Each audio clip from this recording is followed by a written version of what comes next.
A man in a worn leather jacket and faded jeans walked into a luxury truck dealership in Los Angeles. The salesman took one look at him and smirked. What happened next shocked everyone in that showroom, because this wasn't just any customer. This was Keanu Reeves walking into his own dealership, and what he overheard a customer say about a struggling veteran would change everything. But before we get to that moment, you need to understand something about this place. This dealership wasn't like the ones you see off the highway. This was where millionaires came to upgrade, where tech executives paid cash for $80,000 trucks without blinking, where your appearance determined whether you got champagne or got ignored. The salespeople here were trained to read you in seconds. Your shoes, your watch, the way you walked through that glass door. They decided your worth before you even spoke. And on this particular Tuesday afternoon, two very different men were about to walk through those doors. One would be judged unfairly. The other would be completely underestimated. The first man was a veteran, 52 years old, Purple Heart recipient. Saved for 4 years to buy a reliable truck for his small business. He walked in with hope. The salesman saw his work boots and decided he didn't belong there. What that salesman said to him in front of everyone was cruel, dismissive, public humiliation wrapped in a fake smile.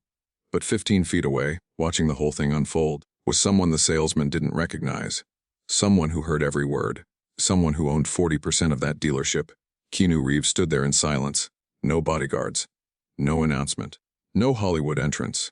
Just a quiet man in jeans, observing how his employee treated someone who looked ordinary. And what Keanu did next didn't involve yelling. Didn't involve pulling rank immediately. It was so much more powerful than that. Stay with me, because this story proves why Keanu is unlike anyone else in Hollywood. Why his kindness isn't just for cameras. And why one moment of standing up for a stranger can ripple out in ways you'd never expect. But first, let me ask you something. Have you ever been judged just by how you looked? Treated like you didn't matter because someone decided you weren't worth their time? Drop a comment and tell me your story. And if you believe people deserve respect no matter what they're wearing, hit that like button right now. This dealership wasn't your average car lot. Glass walls stretched 20 feet high. Polished concrete floors reflected the California sun. Every truck inside was worth at least $60,000. Some topped 100.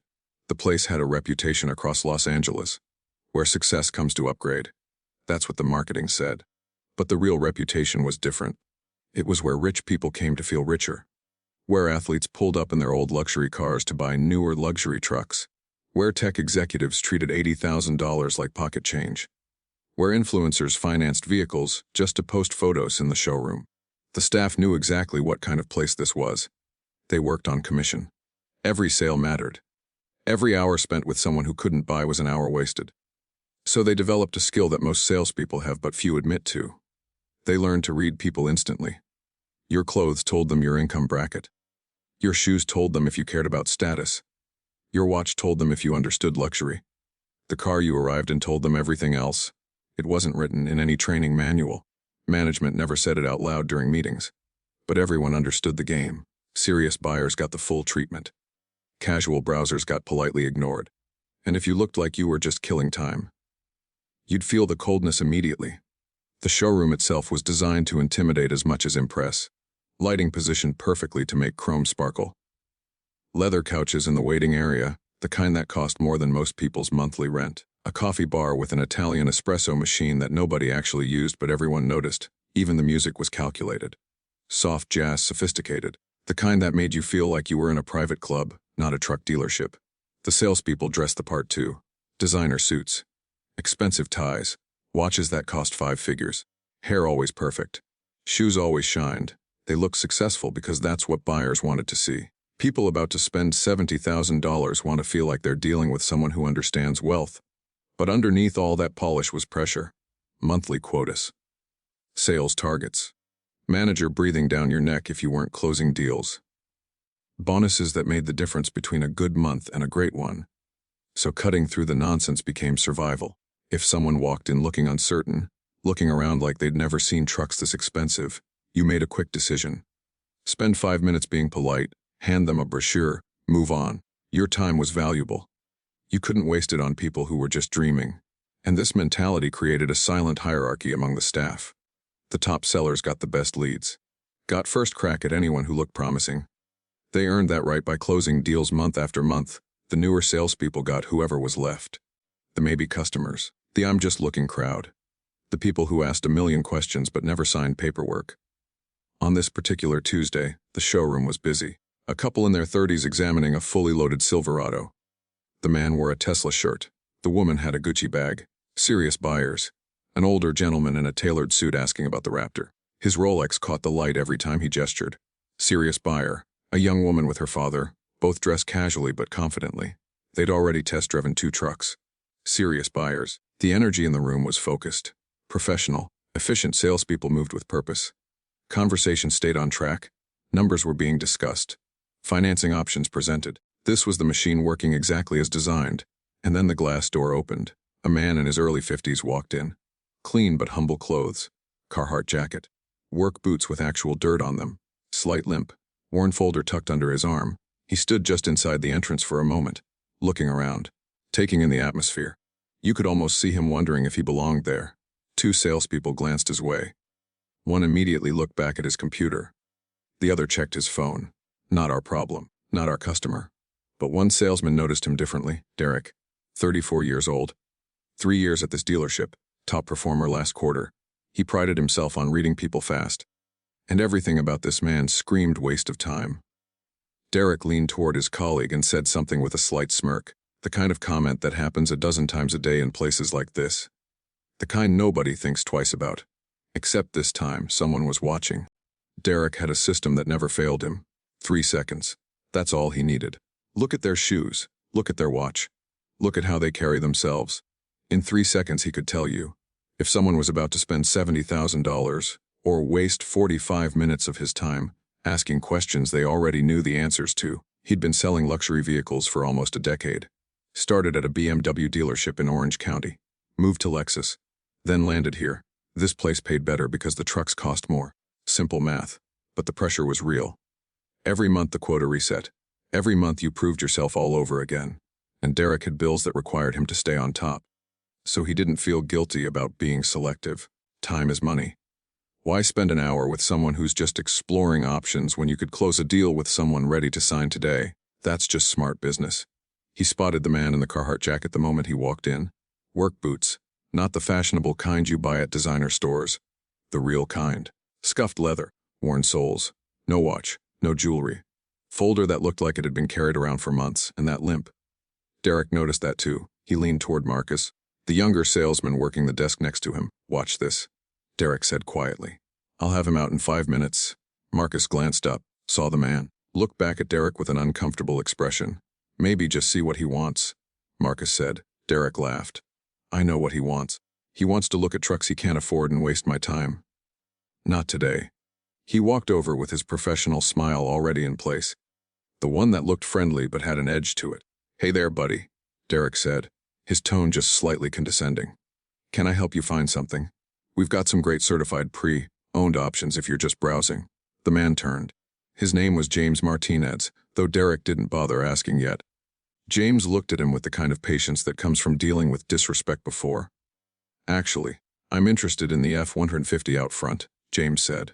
The Lariat model. Derek's smile tightened. The Lariat fully loaded was sitting at $72,000. It was one of their premium units. Leather interior, every tech feature available. The kind of truck that required serious financing or serious cash. That's a $72,000 truck, my friend, Derek said, adding just a hint of emphasis on the number. Fully loaded, top of the line. Might want to start with something more practical for your needs. James didn't flinch. I have financing pre-approved through my credit union, he said calmly. I'd like to discuss the options and see if we can make the numbers work. Derek sighed. Actually sighed. Like James had just asked him to do something unreasonable. Look, Derek said, his patience already wearing thin. I appreciate you coming in, but I've got actual appointments this afternoon. Let me grab you a brochure for our used inventory. More in your range. You can look through it, and if something catches your eye, come back when you're serious. James felt the heat rise in his chest. He'd saved for 4 years. 4 years of extra shifts at the mechanic shop. 4 years of skipping vacations and eating cheap meals. 4 years of watching his old truck barely hold together. He had $25,000 in cash. He had credit union approval for the rest. He had his paperwork organized in that worn folder. He was serious, I am serious, James said, his voice firm but respectful. I have cash down and full approval. I just want to be treated like a customer. Another salesman walked by at that moment, leading a well-dressed couple toward the back office, probably closing a deal. Derek saw them and felt the pressure of his quota hanging over him. He needed to get back to real work. His voice got louder, just enough that people nearby could hear. Some people don't understand the difference between window shopping and actual buying, Derek said, gesturing vaguely. This is a premium dealership, not a charity case. The words hit James like a punch. A woman examining a truck 20 feet away looked over. Another customer glanced up from his phone. Marcus, still at his desk, closed his eyes. James stood there, 52 years old, 2 tours in Afghanistan, Purple Heart on his shelf at home, 12 years of service to his country, and now this. His face reddened, not from embarrassment. From anger he was trying very hard to control. I served this country for 12 years, James said quietly, but his voice carried weight. I've saved every dollar I could. I'm here with serious intent and pre-approval. I just want to be treated with basic respect. Derek crossed his arms. Thank you for your service and all that, he said dismissively. But this is business. If you're serious, prove it. Show me a bank statement. Show me proof of income. Then we'll talk. He said it like James was lying. Like veterans didn't deserve the benefit of the doubt. Like serving your country somehow made you less credible than a guy in a Tesla shirt. James felt something break inside him, not his resolve, but his hope that this would go differently than the last dealership, and the one before that. He'd been through this before. The assumptions, the judgments, the disrespect disguised as policy. He was tired. You know what? James said, his voice barely above a whisper. Forget it. He turned toward the door, and that's when another voice cut through the showroom. Quiet. Calm. But impossible to ignore. Actually, I don't think he should forget it. Everyone turned. The voice came from near the Tacoma display. A man in faded jeans and a black shirt, motorcycle boots. Messy shoulder-length hair. Leather jacket draped over his arm. He'd been standing there for at least 10 minutes. Nobody noticed him walk in. Nobody paid attention because he didn't look like someone who mattered, and that was exactly how Keanu Reeves preferred it. He wasn't trying to hide. He just existed in spaces without demanding attention, without needing people to recognize him or treat him differently. Most days that worked in his favor. He could grab coffee without a crowd, ride the subway without cameras, live a relatively normal life despite decades of fame. But today, being invisible gave him something else. A clear view of who people really were when they thought nobody important was watching. Keanu had walked into this dealership 20 minutes earlier. He'd parked his motorcycle out back, came in through the side entrance. No announcement, no call ahead. He did that sometimes. Showed up unannounced to businesses he'd invested in. Not to catch people doing wrong. Just to see the truth. Because people perform when they know the boss is coming. They smile bigger, work harder, treat customers better for a day. But real culture shows up when nobody's performing. When the manager isn't watching. When corporate isn't visiting. When it's just a regular Tuesday afternoon and people act like they always act. That's when you see what a place really stands for. Keanu had been slowly walking through the showroom, running his hand along truck beds, looking at spec sheets, pretending to be just another customer considering a purchase. But his attention wasn't on the trucks. It was on the interactions happening around him. He noticed the receptionist barely looking up when people walked in unless they were dressed expensively. He noticed a salesman steering an older woman toward cheaper models before even asking what she wanted. He noticed the way staff clustered around certain customers and avoided others, and then he noticed Derek. Keanu watched the whole interaction unfold, heard every word, saw the dismissive body language, the fake smile that didn't reach the eyes, the way Derek positioned himself like he was doing James a favor by even speaking to him. Keanu had seen this before. Too many times. People judging worth based on appearance, deciding someone's value in seconds, treating human beings like they were inconveniences instead of individuals. It bothered him deeply. Because Keanu had been on both sides of that equation. He'd been the scruffy guy nobody took seriously. Early in his career, before the fame, when he'd walk into nice restaurants and get seated in the back, when he'd try to network at industry events and get ignored by people who didn't recognize him yet.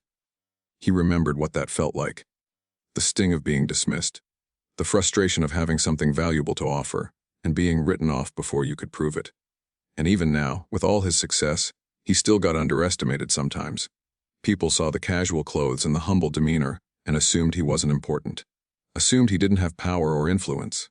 He'd learned to use that to his advantage. to observe, to understand situations before revealing who he was. But watching someone else get treated that way, especially someone like James, made his jaw tighten. Keanu didn't know James's full story yet. Didn't know about the 2 tours or the Purple Heart or the 4 years of saving. But he knew enough. He knew a man had walked into a business with serious intent and gotten humiliated for how he looked. He knew Derek had made assumptions that said more about Derek than about James, and he knew this was happening in a dealership that carried his name as an investor. That part stung. Keanu had invested in this business because he believed in the concept. Quality trucks, fair prices, good service. He'd trusted the management team to build something worth being part of, but clearly something had gone wrong. Not with the business model, not with the products, but with the culture. With how people were being treated when they walked through that door. Keanu stayed quiet through most of the exchange. He wanted to see how far it would go, wanted to see if anyone would step in, wanted to see if Derek would catch himself and course correct. But Derek just kept digging. The charity comment, the demand for proof, the public disrespect. And when James turned to leave, Keanu made a decision. He could let this moment pass. Could talk to management privately later. Could handle it behind closed doors without making a scene. But that wouldn't help James. Wouldn't address the immediate harm. Wouldn't send a message to everyone watching that this behavior wasn't acceptable. So Keanu stepped forward. Not aggressively, not with anger. Just calmly inserted himself into the situation. Actually, I don't think he should forget it, Keanu said. His voice was quiet, almost gentle, but it carried across the showroom like he'd spoken into a microphone. Derek turned, annoyed at the interruption, ready to dismiss whoever this was. Marcus, still at his desk, recognized Keanu immediately. His eyes went wide. He stood up so fast his chair rolled backward. A couple examining trucks nearby did a double take. The woman whispered something to her husband. They both stared. But Derek still hadn't placed the face. He saw a scruffy guy in jeans defending someone who couldn't afford a truck. Great. Another one. Sir, this is a private conversation between me and... Derek started. Keanu cut him off. Still calm. Still quiet. It stopped being private when you humiliated him loud enough for everyone to hear. The showroom went silent. James stood frozen. Not sure what was happening. Not sure who this person was or why they were getting involved. Derek's face flushed. His sales instincts kicked in. Diffuse. Redirect. Maintain control. I appreciate your concern, Derek said with forced politeness. But unless you're here to make a purchase, I need to ask you to let me do my job. Keanu tilted his head slightly. A small smile touched his lips, not mocking, just knowing. I am here to make a purchase, Keanu said. In fact, I'm very interested in buying a truck today. Derek's brain started recalculating. Maybe this guy had money after all. Maybe he'd misjudged. Okay, great. Derek said, his tone shifting. What are you looking at? The Tacoma Tier D Pro, Keanu said. $58,000. I'd like to buy it. Cash. Now Derek hesitated, looked closer. Something familiar about the face. And what's your name? Derek asked slowly. Keanu paused. Let the moment stretch. Keanu. Derek's face went blank for a second, processing, searching his memory, that voice, that face, and then it clicked. Keanu Reeves, Derek said slowly. Keanu nodded once. Simple, no fanfare. Yeah. The showroom didn't explode into chaos immediately. It was more like a wave starting small and building. The couple nearby stopped pretending to look at the Silverado. The woman grabbed her husband's arm, whispered urgently. They both turned to stare. A younger guy waiting in the lounge area looked up from his phone. Did a double take. His mouth actually fell open. The receptionist at the front desk stood up. Her hand went to her mouth. Marcus was already pale. He knew what was coming. He'd tried to warn Derek, tried to stop this before it went too far. But Derek hadn't listened. And now Keanu Reeves was standing 15 feet away, in jeans and a t-shirt, looking completely ordinary except for the fact that he was one of the biggest movie stars on the planet. And he'd just watched Derek humiliate a customer. Phones started coming out, slowly at first, people trying to be discreet, angling their cameras, not recording yet but ready. This was the kind of moment that ended up on social media. The kind that went viral in hours. Derek's mind raced through 1,000 thoughts at once. Why is Keanu Reeves here? Is this some kind of publicity stunt? Did someone set this up? Oh God. Did I just insult a customer in front of Keanu Reeves? His hand started sweating. His professional smile faltered. Keanu just stood there. Calm, patient, waiting for Derek to process. James was still frozen by the door, completely confused. He recognized the name Keanu Reeves, obviously. Everyone did. But he didn't understand why a movie star was suddenly defending him in a truck dealership. None of this made sense. Other customers were drifting closer now. Not obvious about it. just slowly repositioning themselves to get a better view. To hear what happened next, the energy in the room had completely shifted. From professional and transactional to tense and uncertain, everyone felt it. Derek tried to recover, tried to salvage the situation with the only tool he had left. Professionalism, Mr. Reeves, he said, his voice higher than normal. I didn't realize. We weren't expecting. Keanu interrupted him gently. You weren't expecting me because I don't announce myself, Keanu said. I like to see how things really run, without the performance. The words landed like stones. Derek understood the implication immediately. This wasn't a random visit. This was an evaluation. And he'd just failed spectacularly. But it still didn't fully make sense. Why would Keanu Reeves care about how one dealership operated? Marcus knew. He was trying to signal Derek with his eyes, trying to communicate the truth without saying it out loud. But Derek was too panicked to notice. Keanu turned slightly, looked at James, made eye contact. Before we talk about my truck, Keanu said, his voice still quiet and measured. I'd like to know what happens with his. He gestured toward James with an open hand. Respectful. Like James mattered, Derek stammered. Actually stammered. We were discussing his options and... It didn't sound like a discussion, Keanu said. Not angry, just factual. It sounded like you decided he wasn't worth your time. Based on what? His clothes. The room was dead silent now. Nobody moved. Nobody spoke. Even the background music seemed quieter. Derek opened his mouth, closed it, had no idea what to say, because Keanu was right. That's exactly what had happened. Derek had looked at James and decided he wasn't worth the effort. And now he was being called out for it, in front of everyone. By Keanu Reeves. A door opened in the back of the showroom. Near the offices, a woman in a sharp gray suit walked out. Mid-40s, confident stride. Her name was Victoria. General manager of the dealership, she'd heard the commotion, came out to see what was going on, and froze when she saw Keanu. Her face went white. Actual color draining white, because Victoria knew something Derek didn't. She knew exactly who Keanu Reeves was in relation to this dealership. She walked over quickly.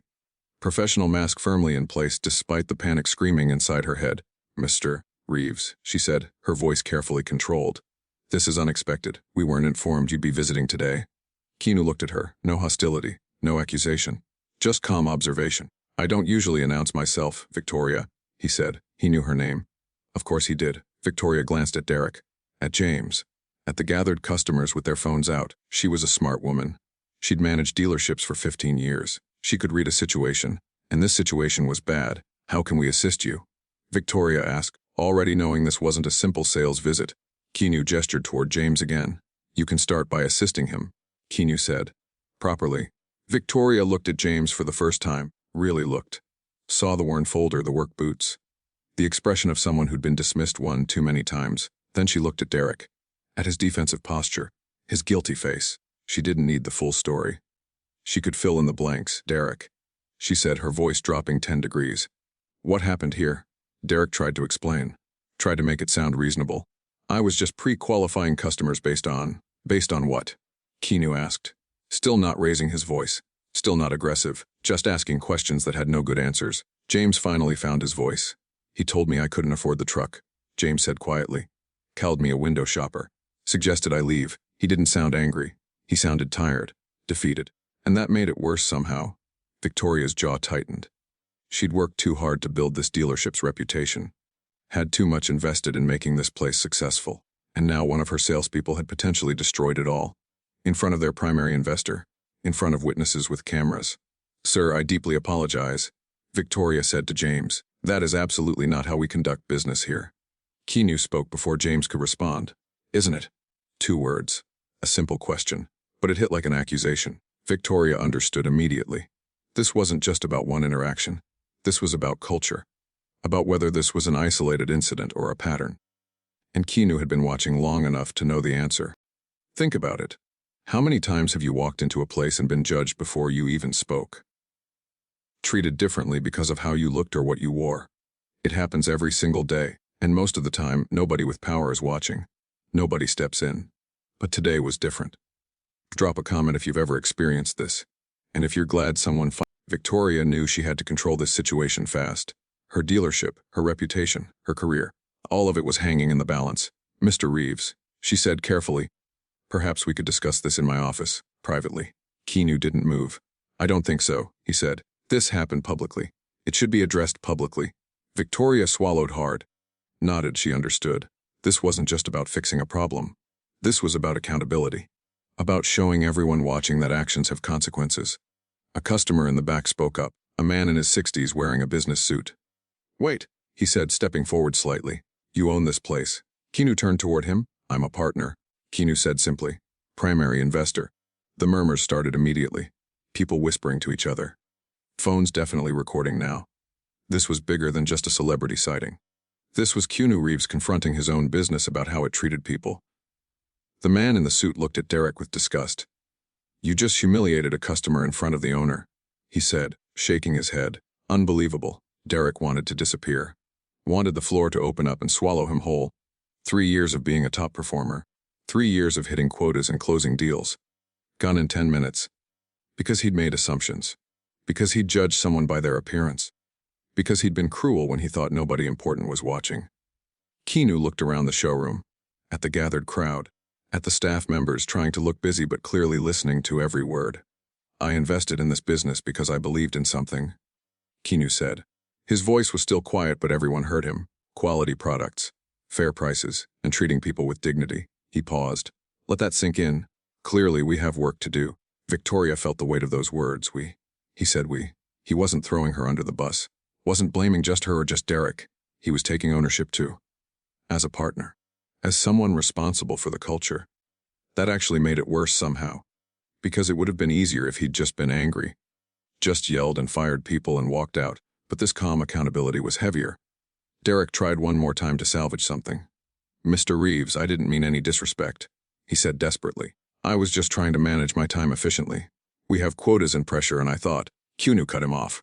Not harshly. Just firmly. "You thought what?" "That he didn't deserve your time because of how he dressed." Derek had no answer. "You decided his worth in 3 seconds," Keanu continued. "You judged him, dismissed him, humiliated him, in front of everyone." He stepped closer to Derek. Not threatening, just closing the distance. "That's the problem. Not your time management, not your sales technique, your character." The words hung in the air. Derek's face was red. Shame and anger and fear all mixed together. He wanted to argue, wanted to defend himself, but he had nothing, because Keanu was right. Victoria stepped in before the silence stretched too long. "Derek, we'll discuss this in my office," she said. Her tone made it clear it wasn't a discussion. It was a reckoning. Derek nodded. Couldn't look at anyone, but Keanu wasn't done. "Actually, Victoria, I'd like to say something first," Keanu said. She nodded. What choice did she have? Keanu looked at Derek directly. "You have a choice," Keanu said. "You can learn from this, or you can leave. If you stay, things change. How you treat people changes. Your assumptions, your judgments, all of it. Because every person who walks through that door deserves the same courtesy. The same respect. The same chance." He paused. "Not because they might be rich, not because they might be someone important, but because they're human beings." Derek nodded. Still couldn't speak. Keanu turned to Victoria. "I want every employee here retrained," he said, "on empathy, on respect, on understanding that we're in the business of serving people, not judging them." Victoria was already nodding. "Absolutely. I'll implement that immediately." "Good," Keanu said. "Because this dealership has my name attached to it, my investment, my reputation, and I won't be part of something that treats people this way." The message was clear. Change or he walks. For Victoria, that would be catastrophic. Keanu wasn't just an investor. He was the reason this dealership got attention, got customers, got credibility. Lose him and the business would collapse. "You have my word," Victoria said. "This will be addressed completely." Keanu nodded. Then he did something unexpected. He turned to James. "I'm sorry," Keanu said. "I'm sorry you were treated this way. In a business I'm part of. That's on me too." James blinked. Keanu Reeves was apologizing to him. "You didn't do anything wrong," James said quietly. "I invested in a place that created a culture where this could happen." Keanu replied.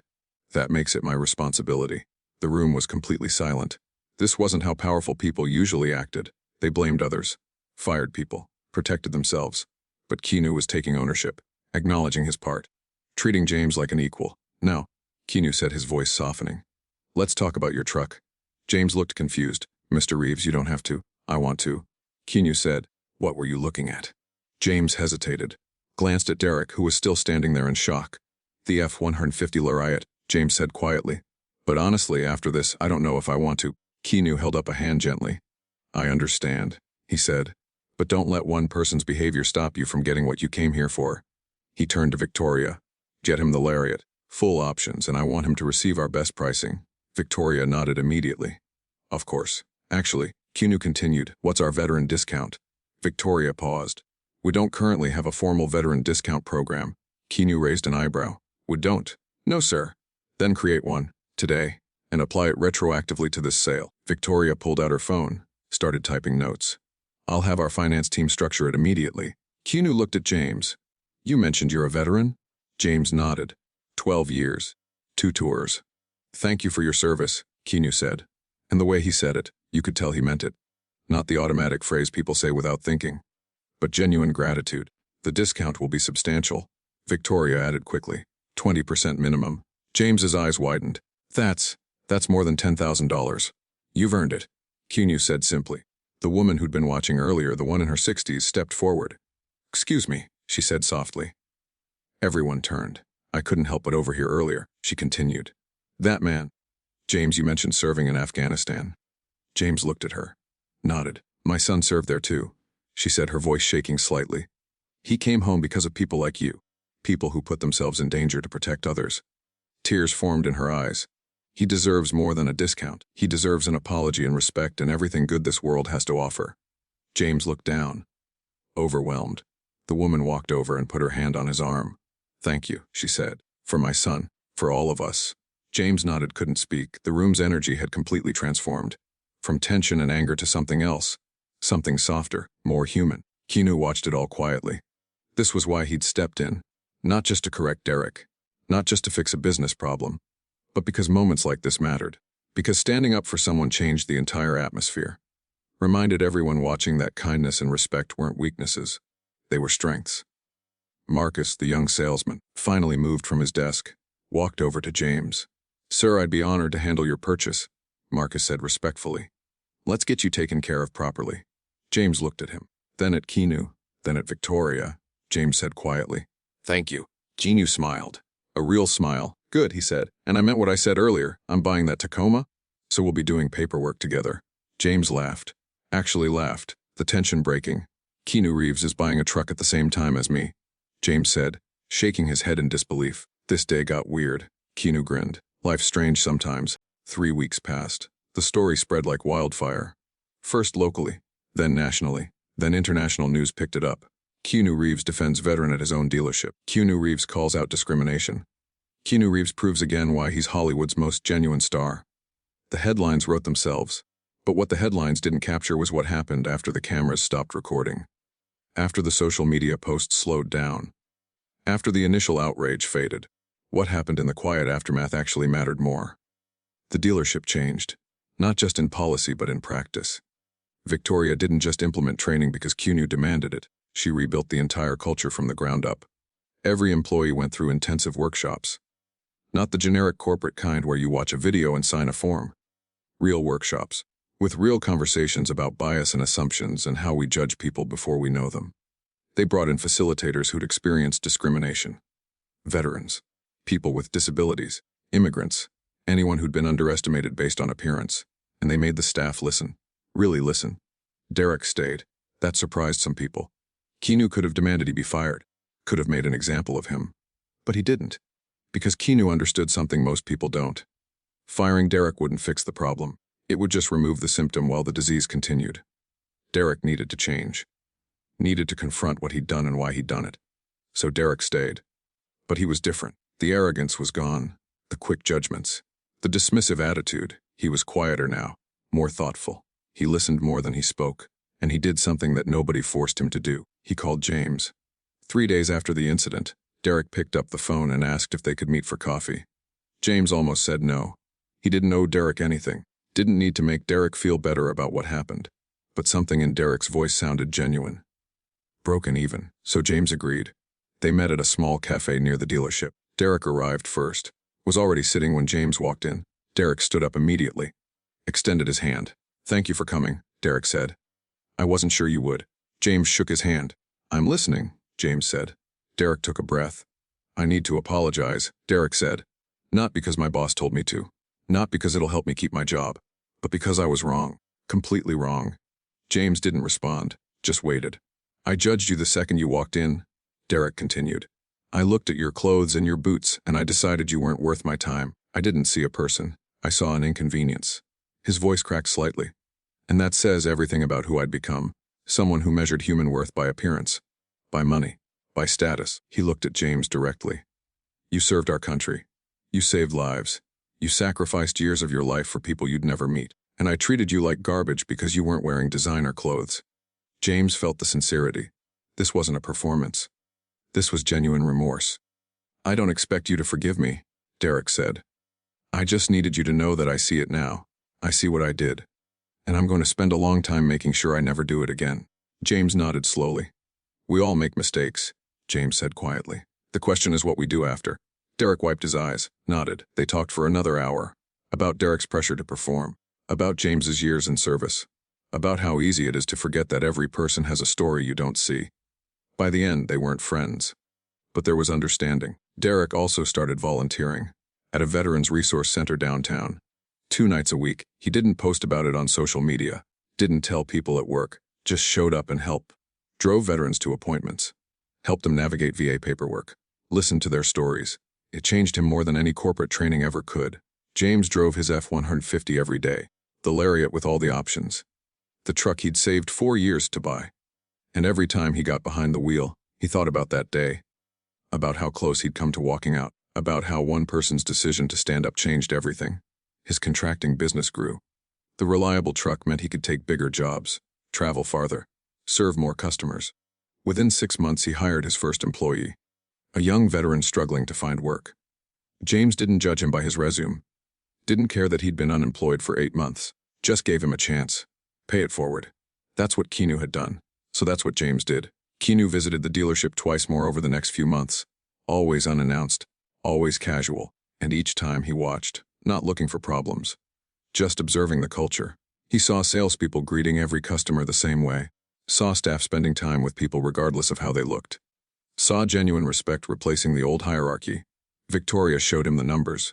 Customer satisfaction scores had increased. Reviews mentioned the welcoming atmosphere. Sales were actually up because people felt valued. Treating people well turned out to be good business. Imagine that. The woman who'd spoken up that day, the one whose son served in Afghanistan, started a foundation to help veterans access resources and navigate challenges after service. She'd been thinking about it for years, but watching what happened that day pushed her to actually do it. James became one of her first board members, and Keanu quietly donated $50,000 to help them get started. No press release, no announcement, just a check and a note that said keep going. The story became something people referenced when talking about Keanu. Another example of who he was when cameras weren't rolling. But for the people actually involved, it wasn't about Keanu's reputation. It was about a moment when someone with power chose to use it for good. When someone could have stayed silent and didn't. When standing up for a stranger mattered more than avoiding conflict. Keanu never talked about it publicly. Didn't do interviews. Didn't write social media posts. Because for him, it wasn't content. It wasn't a story to tell. It was just the right thing to do. 6 months later, Keanu was having lunch at a small diner across town. The kind of place with vinyl booths and coffee that tastes like it's been sitting for hours. The waitress was probably in her 50s, tired eyes. Friendly smile despite clearly having a rough day. She brought Keanu his order. Didn't recognize him, or if she did, didn't treat him any differently. Just good service. Polite, efficient.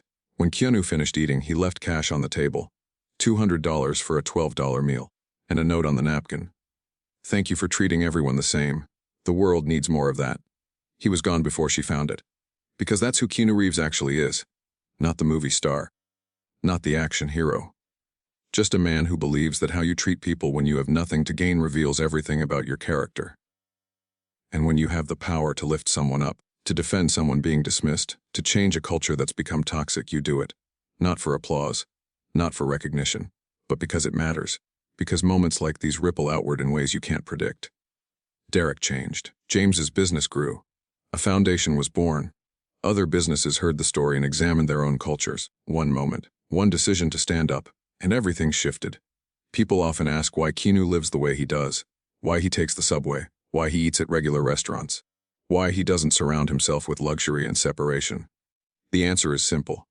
He doesn't think he's better than anyone, and he doesn't think anyone is less than anyone else. We're all just people, trying to get by, trying to be seen, trying to matter. And when you have the power to make someone feel valued, to defend them when they're being dismissed, to show them they matter, you do it. Every single time. That's the lesson. Not about celebrity, not about wealth, about character, about choosing to see people, about standing up when it would be easier to stay silent. Keanu didn't fix everything that day at the dealership.